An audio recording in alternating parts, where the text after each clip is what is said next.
આજના અખબારોની અંદર મેં જોયું આનંદીબેને આજે ગુજરાતની ચિંતા કરી છે. ખૂબ ખૂબ અભિનંદન આપું છું કે આપે જે ગુજરાતને શ્રેષ્ઠ વહીવટ આપ્યો છે એવો કોઈ મુખ્યમંત્રી હજી સુધી આપ્યો એવું મને નથી દેખાતું. ત્યારબાદ આજે ગુજરાતની અંદર ભારતીય જનતા પાર્ટીના પ્રકાશભાઈ વનમોરા ધારાસભ્ય અને જીતુભાઈ વાઘેલા આ બંને દારૂ અને ડ્રગ્સ બાબતમાં મેદાનમાં આવ્યા છે. તેમને પણ અભિનંદન આપું છું.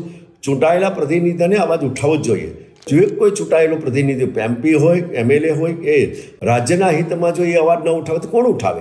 રાજ્યના હિતમાં એનો અને પ્રજાનો પણ અધિકાર છે કે એનો પ્રતિનિધિ જાગૃત હોય.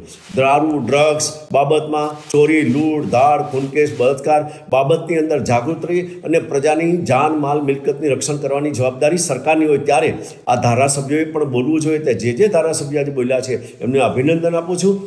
જીતુભાઈ વાઘેલાને પણ કહેવા માગું છું કે તમે જો આવું કોઈ આંદોલન છેડવાના હોય દારૂ ડ્રગ્સ બાબતમાં તો હું ચોક્કસ આવીશ, મને જાણ કરશું, હું આપની સાથે જોડાઈશ. ગુજરાતના હિતમાં કોઈ પણ આંદોલન કરે, ખેડૂતના હિતમાં, શ્રમજીવીના હિતમાં, વિદ્યાર્થીઓના હિતમાં, પેપર લીક બાબતમાં, અન્ય કોઈ બાબતની ગુજરાતની સમસ્યામાં આંદોલન કરે એમાં સમર્થન છે, મારું ટેકો છે અને હું એમની સાથે છું. આભાર. વંદે માતરમ.